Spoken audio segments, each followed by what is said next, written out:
Damn, Alphas, it's your boy Alphas. I'm made looking, cute looking, clean looking, sexy, and we talking about Catherine de Medici, the Serpent Queen, the longest reigning and ruling monarch in the history of France. Historical figure, also brought to you by, shout out to them, Stars, the Serpent Queen.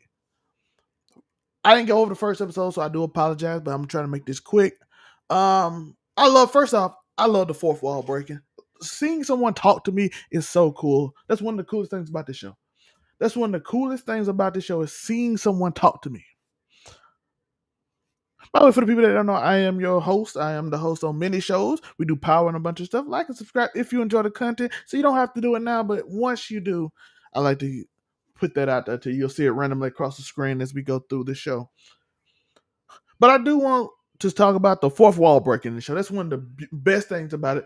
Catherine, the younger self, usually talks to the audience. I haven't seen the older one talk too much to the audience. I think she did one time, but the younger one often talks to the audience, telling her story, giving us examples, explaining situations that we might not understand. I like that in these type of shows, giving you a little history lesson and her thoughts while it's going through something. It's like reading a book. As a two-time author, I do love the fact that it's like reading a book.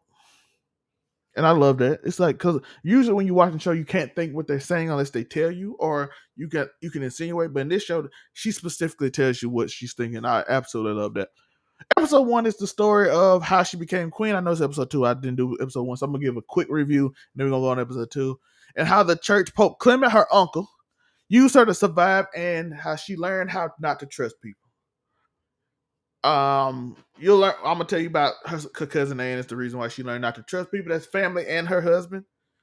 Your cousin and your we're gonna dive into a little more. But your cousin and your husband kind of don't make a good fit, and I'm gonna explain to why that happened. Either I'm gonna explain that right. Matter of fact, I can explain it right now.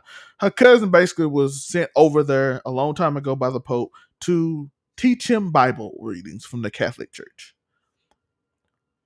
I think that she's older, so she of course can't marry the king. So of course they go out there, and so she has to teach instead of marry.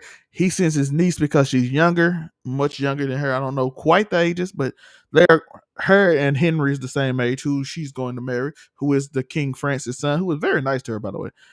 But they come together because, of course, because they are the same age. His daughter can't marry him because she's way older, not peer, all that kind of stuff, which plays into episode 2. So it's a setup. So if you don't understand that, that's what happens. Should you watch the show? Absolutely. I told you in that thing. The show is amazing. I like it.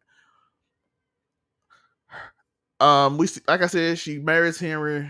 They sleep together. He ain't got the juice. She actually tricks him, and Diane actually tricks her into believing this is how you act because this is what he likes. I've been around him a long time. I've been with him since he was a youth. This is the things he likes, and he kind of doesn't like it. And he's like very inexperienced, so he busts fast. She's disappointed. She really don't want to mess with him, but she has to get married. She has to get pregnant by him to stay and live this life, which she is very smart, by the way. Her adult self is played by Samantha Morton, and in the episode starts off with her teaching Rahima about her stories as she has conversation with her about her life. That's how this thing starts. She like, can you have a conversation with me? And then she tells the story how she became queen and how she was basically like in this little like orphanage because her family is like these horrible rulers who they're overthrown and they are trying to, as you see through the show, they are killing their entire family. The people of they are killing their entire family. The Italians, the whole Roman church, they are murdering them all. Her dad got a disease which kind of led their country to ruin, and then her mom committed it and off the ledge, and then everything spiraled, and she's like a bad omen or something. But that's why she takes advantage of everything in her life.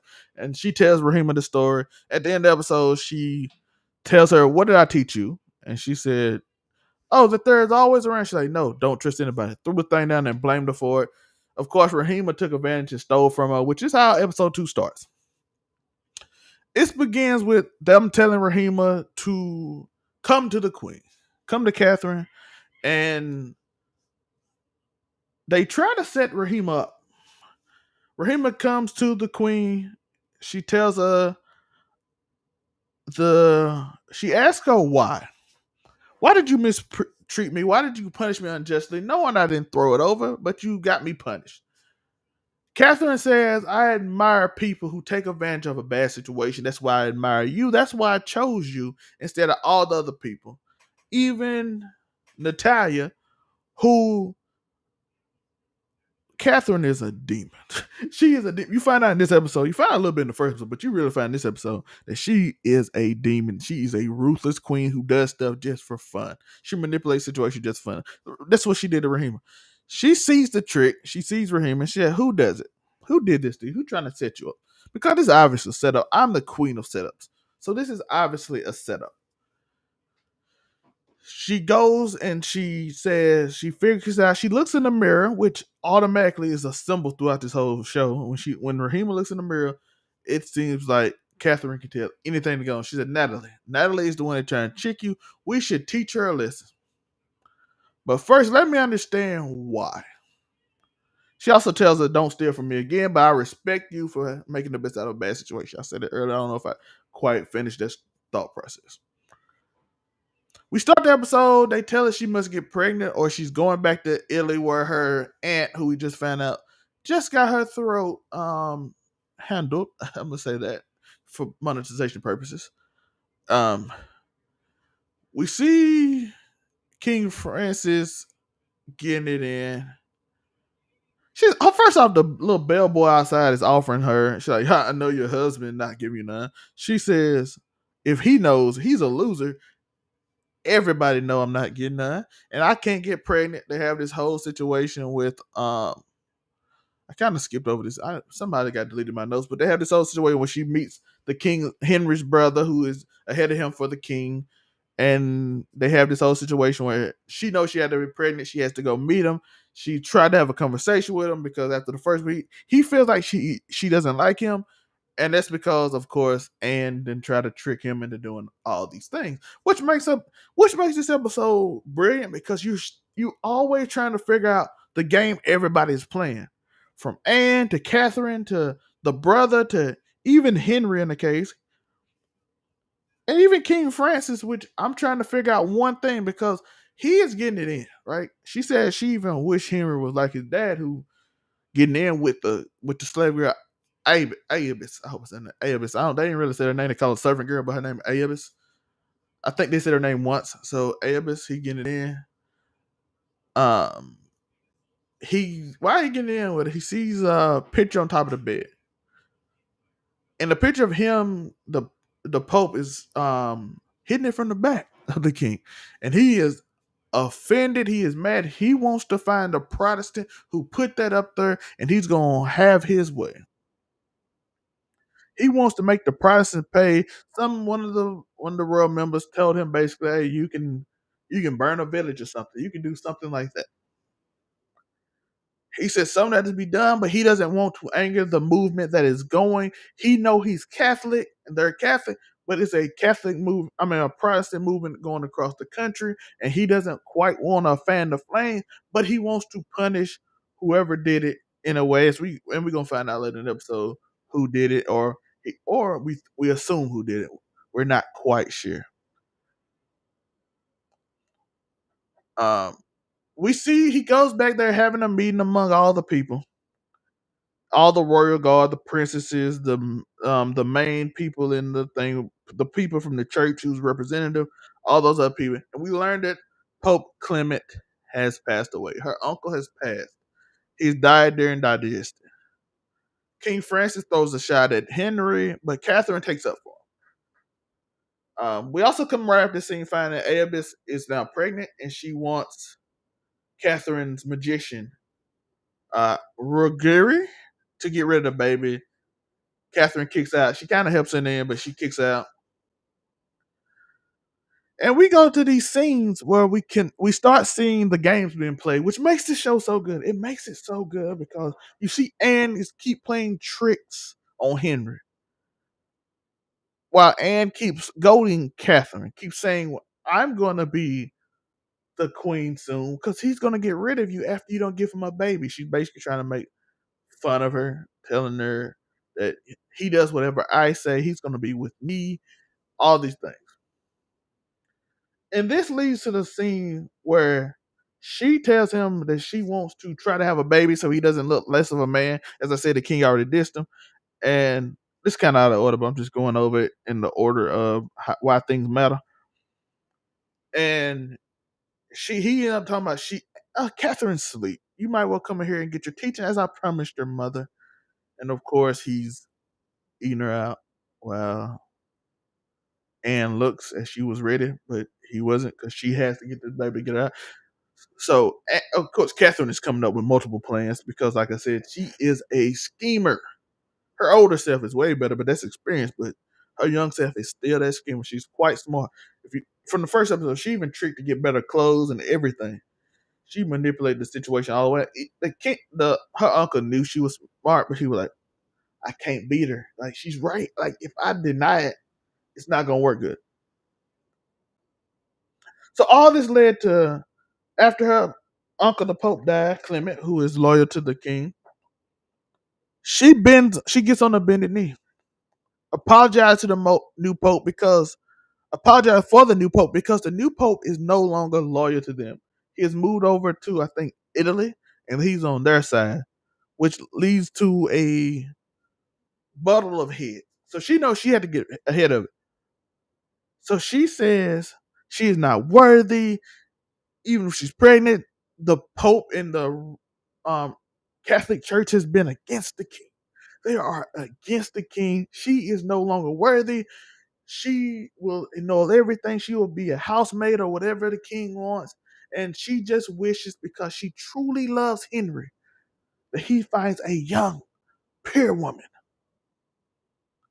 that can fill all his needs and make the king a better child than even she could, and that she wants him to be happy because she truly loves him. Of course, Anne Friend said touche because Anne Friend know the game she playing. Like she beat you. You have no way to even get in this spot.